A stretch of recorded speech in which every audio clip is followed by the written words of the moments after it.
Good morning, Radiant, class 11th. Student, in the last video we have discussed about the discount and trade discount and cash discount. Some specific question are solved there.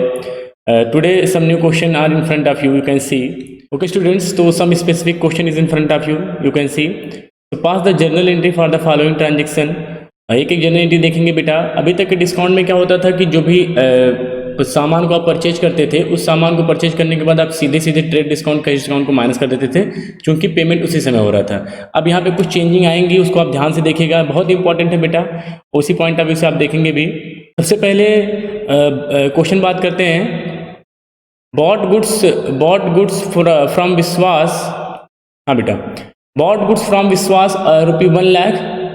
Bought goods from विश्वास ₹1,00,000. 20% जो है trade discount है and 5% cash discount है. आपको पता है बेटा, जो ट्रेड डिस्काउंट होता है, trade discount this is allowed for all type of customer. You know very well कि सर जो ट्रेड डिस्काउंट होता है वो सभी के लिए होता है, चाहे वो कैश पेमेंट करे या आपका क्रेडिट में परचेज करे. हर कंडीशन में आपका ट्रेड डिस्काउंट जो है बनता ही बनता है. And 5% cash discount. आपको पता होना चाहिए बेटा, ये 5% CD है, ये तभी बनेगा जब पेमेंट किस में होगा, कैश में होगा, या आप कह सकते हैं कि पेमेंट जब नगद में होगा. जब पेमेंट कैश में आप करेंगे तभी आपको कैश डिस्काउंट मिलेगा. तो स्टूडेंट, इस क्वेश्चन में सबसे पहले सामान की कीमत कितनी है, कॉस्ट 1,00,000. ये तो आपको समझ आ ही रहा है कि सर सामान की कीमत 1,00,000 रुपए. इसमें से TD कितना माइनस करना है, trade discount 20%. You can see. तो 1,00,000 का 20% 20,000. 1,00,000 का 20% बेटा 20,000 माइनस कर देंगे, कितनी आएगी वैल्यू, 80,000. ठीक है. अब पिछले वीडियो से आप देखते आ रहे हैं बेटा कि ट्रेड डिस्काउंट के पहले की वैल्यू और ट्रेड डिस्काउंट के क्वेश्चन से कोई मतलब नहीं होता. ये जो 80,000 है that is your actual purchase. जब आपकी बिल बनेगी तो उस बिल पे कितने का सामान मेंशन होगा, 80,000 का. बिल तो बनेगी 1,00,000 रुपए की, लेकिन तुरंत ऑटोमेटिकली ट्रेड डिस्काउंट आपके बिल से क्या हो जाएगा, माइनस हो जाएगा. ठीक है. तो 80,000 की ही बिल बनेगी. अब बात यह है कि सर हमने सामान तो परचेज किया 80,000 का, इसमें हमें क्या देना है, 5% कैश डिस्काउंट देना है. अब अगर क्वेश्चन में बोलता है कि पेमेंट हुआ तब तो आप कैश डिस्काउंट देंगे, और अगर बोल रहा है पेमेंट नहीं हुआ तो आप कैश डिस्काउंट नहीं देंगे. ठीक है. इस क्वेश्चन में साफ साफ बोला है paid full amount at the time of purchase. Purchase के समय या परचेज करते समय आपने पूरा पेमेंमेंट जो है वो कर दिया है. तो अगर आपने पूरा पेमेंट कर दिया है तो कैश डिस्काउंट आपको मिलेगा. 80,000 पे अगर आप 5% निकालेंगे 5/100, तो ये आपका आ जाएगा 4,000. ठीक है. कितना जाएगा बेटा, 4,000. अब आपको अच्छे से पता होना चाहिए कि हम सर ट्रेड डिस्काउंट कभी नहीं रिकॉर्ड करते, और कैश डिस्काउंट जो है वो हमेशा रिकॉर्ड किया जाता है. ठीक है. तो परचेज की कंडीशन में परचेज डेबिट होता है. फॉर्मेट आपको पता ही है, डेट है, पर्टिकुलर है, LF है, डेबिट का कॉलम, क्रेडिट का कॉलम, और यहाँ रुपये का सिंबल लगा देते हैं कि जो अमाउंट रखा जाता है वो रुपये में है. ठीक है बेटा. तो फर्स्ट ऑफ ऑल डेट आप मेंशन करिए. ये सर March 1 की है, और चूंकि परचेज की कंडीशन में परचेज डेबिट होता है, आप लास्ट कई एंट्री से करते आ रहे हैं, परचेज अकाउंट डेबिट टू. अब सर परचेज हमने कितने का किया, 80,000 का. हालांकि क्वेश्चन में 1,00,000 रुपए दिया है, लेकिन हमने कई बार बताया है कि जो परचेज और सेल लिया जाता है वो ट्रेड डिस्काउंट काटने के बाद जो वैल्यू आता है वही लिया जाता है. तो 80,000 का, इसमें से जब आपने कैश पेमेंट किया टू कैश, तो सर हमारा कैश कितना लगेगा बेटा. आपने उसको 80,000 दिया, लेकिन जैसे ही 80,000 आपने उसको दिया तो उसके यहाँ 5% डिस्काउंट का प्रोसीजर था कि अगर कोई भी पेमेंट हमको करता है तुरंत हम उसको क्या देंगे, 5% कैश डिस्काउंट देंगे. तो तुरंत उसने कैलकुलेटर उठाया और 80,000 का 5% कर लिया. कितना आ गया बेटा, 4,000. तो 4,000 आपका कम हो गया वहां से. Means your cash is use only 76,000 and rest of the amount that 4,000 that are not use, जो 4,000 रुपये नहीं यूज हुआ बेटा, वो क्या हो जाएगा, टू डिस्काउंट रिसीव. और वैसे ही बोला गया है कि परचेज की कंडीशन में जब आप पेमेंट करते हैं तो डिस्काउंट रिसीव्ड होता है. ठीक है. To discount received account. मेरी बात समझ में आई कि परचेज अकाउंट डेबिट करेंगे 80,000 का, बट 80,000 के पेमेंट के बदले में when we are using our cash only 76,000 cash will be use and rest of the amount 4,000 will be save and as a income. That's why it will be credit discount received. Narration, being goods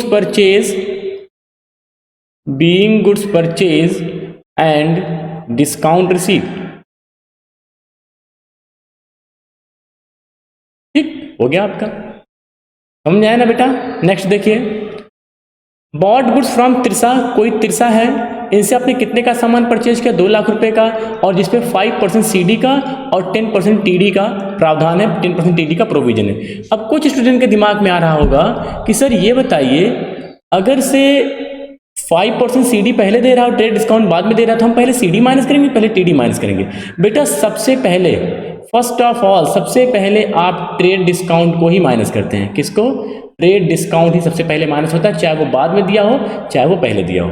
तो चूंकि सामान की कीमत कितनी है sir, 2 lakh रुपए है। अब 2 लाख रुपए में आप करेंगे लेस ट्रेड डिस्काउंट, तो कितना परसेंट? 10%। तो बेटा 10% का 2 लाख का 10% 20,000 माइनस कर दीजिए यहाँ से, कितना आ जाएगा? 1,80,000। तो 1,80,000 ये आपका क्या हो गया? सामान की कीमत हो गई। चूंकि आप परचेज कर रहे हैं तो परचेज की कंडीशन में परचेज डेबिट होता है, परचेज अकाउंट डेबिट। चूंकि आपका एक्सपेंस भी होता है, अगर रूल से देखेंगे तो एक्सपेंस होता है, नॉमिनल अकाउंट की वजह से डेबिट हो जाता है, चूंकि आप एक्सपेंसेस करते हैं। 1,80,000। सर हमने 1,80,000 रुपए का सामान जो है परचेज कर लिया, ठीक है। अब पेमेंट की बात है, इसके बाद कह रहा है 5% कैश डिस्काउंट। कैश डिस्काउंट तभी होगा जब हम उसको पेमेंट करेंगे। चूंकि 2 लाख रुपए पे जो आपने सामान परचेज किया उसकी कीमत तो बनी 1,80,000 रुपए, लेकिन अगर हम 5% कैश डिस्काउंट की बात करेंगे तो देखना ये पड़ेगा कि क्या पेमेंट हुआ।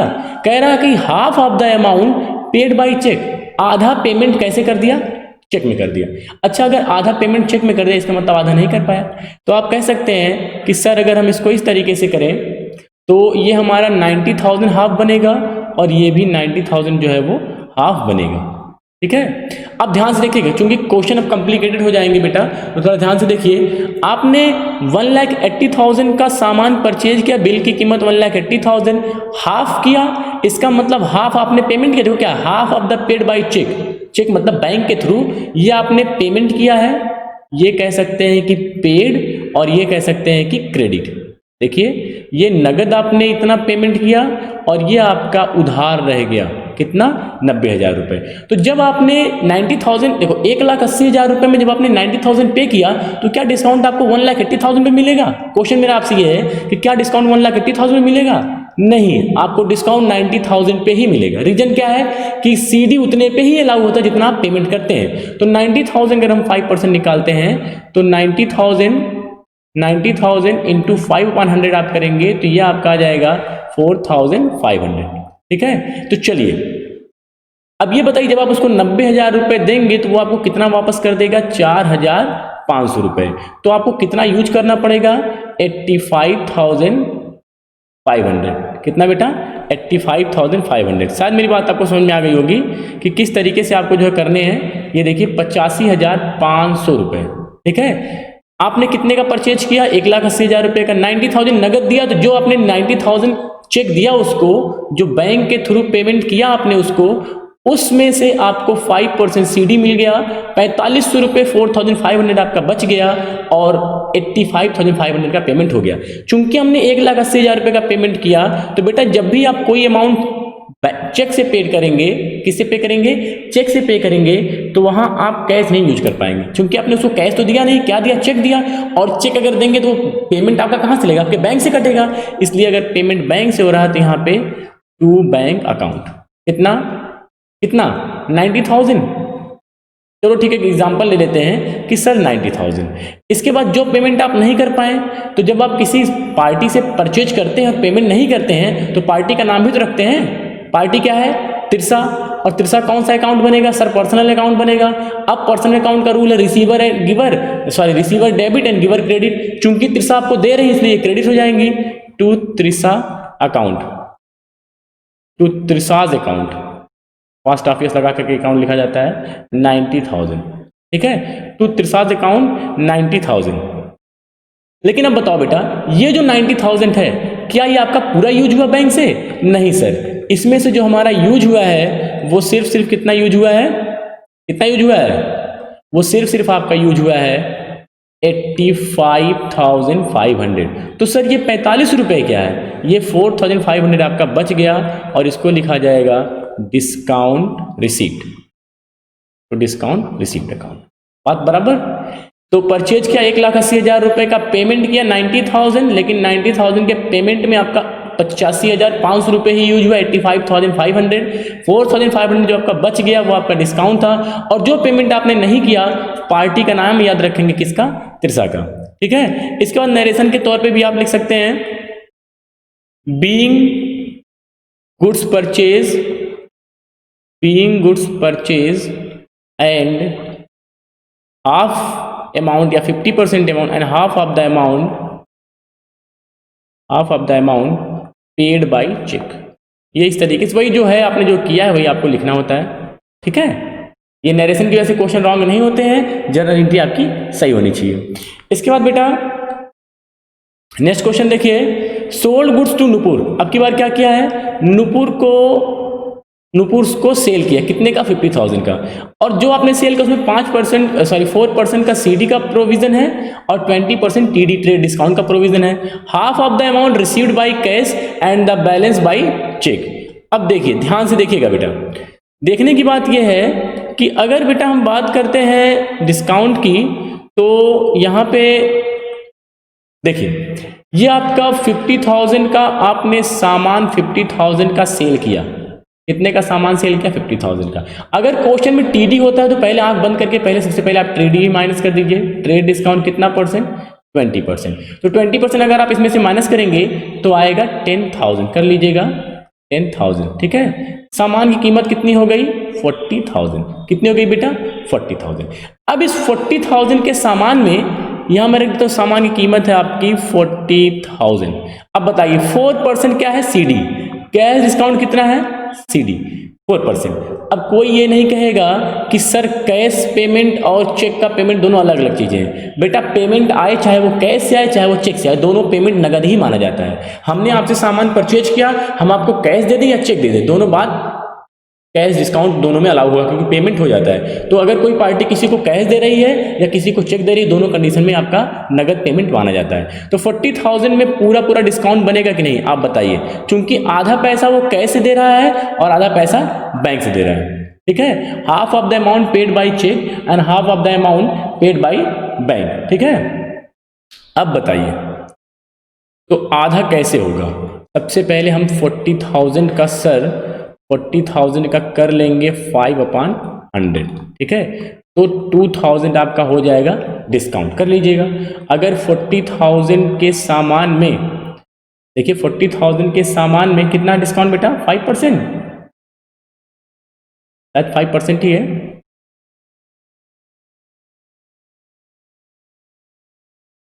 सॉरी 4% है ना, हाँ बेटा 4%। ये डिस्काउंट आपका है 4%। तो आप अगर 4% करेंगे, थोड़ा सा कर लीजिए यहाँ पे, चलिए हम करते हैं 4% डिस्काउंट। और अगर 4% डिस्काउंट होगा तो कितना हो जाएगा बेटा, सर हो जाएगा 1600। कितना हो जाएगा, 1600, ठीक है। अब 40,000 के सामान में आप जो है 1600 कैश डिस्काउंट का माइनस कर दीजिए। किसका, कैश डिस्काउंट को, जो कि कितना परसेंट था, 4%। माइनस कर देंगे तो ये आपका आ जाएगा 38,400। कितना हो जाएगा, 38,400। अब ये 38,400 जो आपने पेमेंट किया है, उसमें से आधा आपने कैश में किया है और आधा आपने चेक से किया है। सॉरी किया नहीं, बल्कि आपको रिसीव हुआ। यहाँ पे सेलिंग की बात हो रही है, तो सेल की कंडीशन में पैसा रिसीव करते हैं। तो जो 38,400 रुपये आपको मिलने वाला है वो कैसे कैसे मिलेगा, इसमें से अगर हम आधा कर दें 38,400 को, 38,400 को हाफ कर दीजिए तो 19,200 आपका मिलेगा कैश से और 19,200 आपको मिलेगा बैंक से, ठीक है। तो सेल की कंडीशन में सेल क्रेडिट होता है, आपको पहले से पता है कि सर जब हम सेल करते हैं तो सेल्स हमारा क्रेडिट होता है टू सेल्स अकाउंट, और सेल्स या परचेज हमेशा टीडी काटने के बाद का वैल्यू होता है, तो 40,000।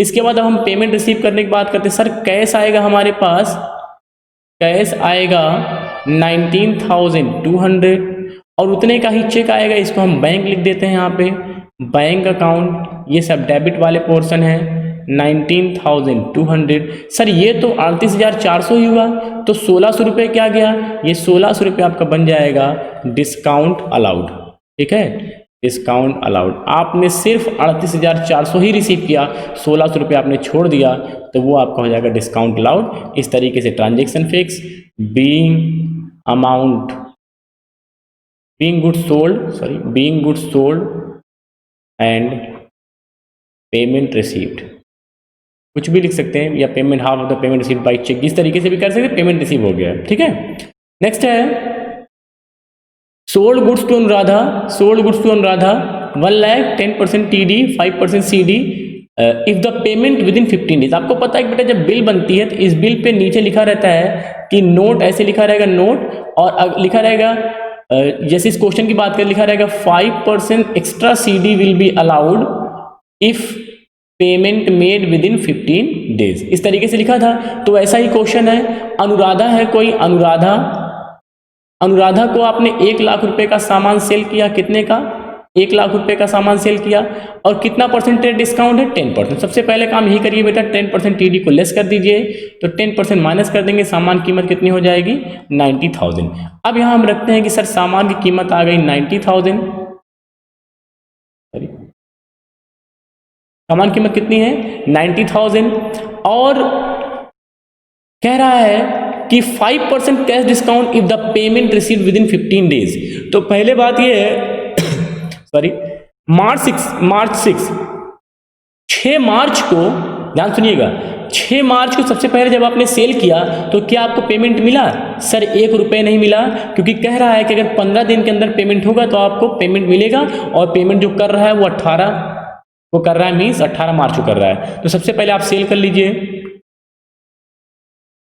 सेल करेंगे तो सेल करने से सेल क्रेडिट होता है, किसको आपने सेल किया, Anuradha account debit, Anuradha receiver है कितने का, 90,000 का, अनुराधा अकाउंट डेबिट March 6, ठीक, Anuradha account debit to sales, sale की कंडीशन में सेल्स क्रेडिट होता है 90,000। कुछ स्टूडेंट के दिमाग में आ रहा होगा कि सर क्वेश्चन में पेमेंट तो किया गया है, बेटा पेमेंट किया गया लेकिन March 6 को थोड़ी किया गया है, किया तो गया 18 को ना, तो 18 का भी देखेंगे हम।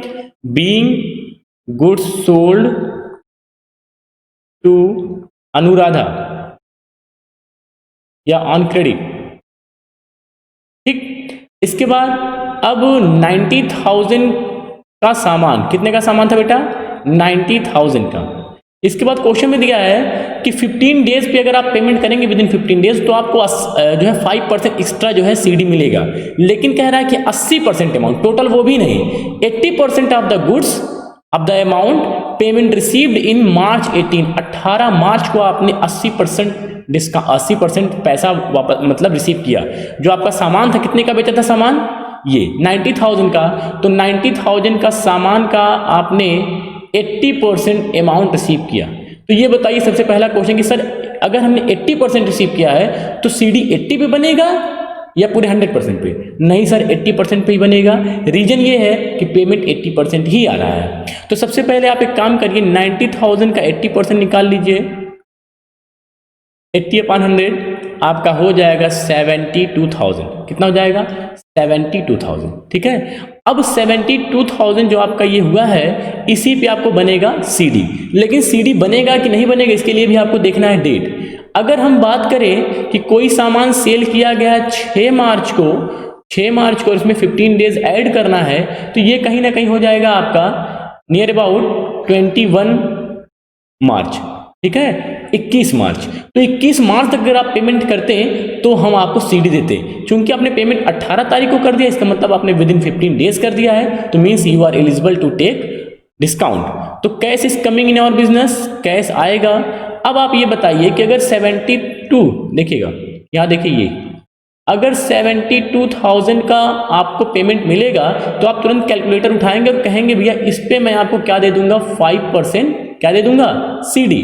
और अगर इसका आप 5% निकालेंगे तो आ जाएगा कितना, 3,600। यहाँ से 3,600 माइनस करेंगे तो ये आपका आ जाएगा 68,400, ठीक है। तो कैश अकाउंट डेबिट, हमारा जो कैश आ रहा है हमारे पास वो 68,400, और हमने डिस्काउंट अलाउ कर दिया, ये हमारा एक्सपेंस है, डिस्काउंट अलाउड डेबिट, ये आपका हो जाएगा 1,600।